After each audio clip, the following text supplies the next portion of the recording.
19 атлетов в 4 видах спорта. Туркменистан отправляется завоевать Париж. Туркменские спортсмены усердно тренировались, готовясь к борьбе на самом престижном мировом турнире – летней Олимпиаде. Все они вдохновлены успехом Полины Гурьевой, которая принесла первое олимпийское серебро в копилку страны в 2021 году.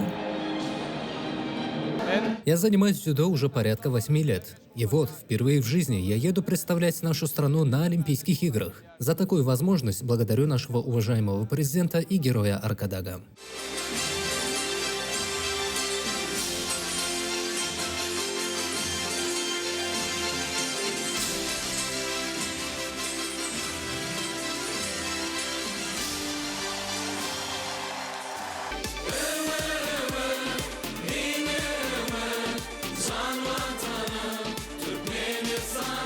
Сборная Туркменистана отправляется на 33-ю Олимпиаду, чтобы представить страну в дзюдо, тяжелой и легкой атлетике и водных видах спорта. Для них подготовили специальную программу мероприятий, прошедших в спортивном комплексе боевых искусств Олимпийского городка. Программа включила в себя концерт мастеров культуры страны, а также выступления атлетов, уверивших в том, что приложат все усилия и навыки для достижения успехов на Олимпийских играх, которые пройдут в Париже с 26 июля по 11 августа.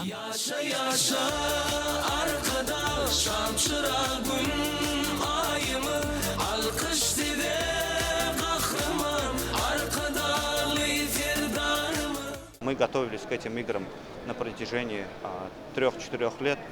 Да.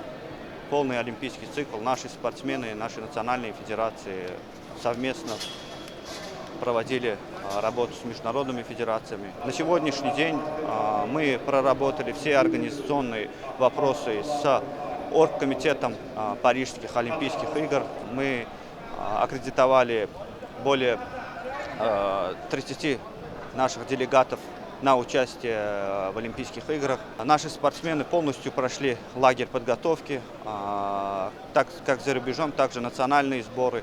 Уверен, что наши спортсмены полностью готовы показать самый хороший результат.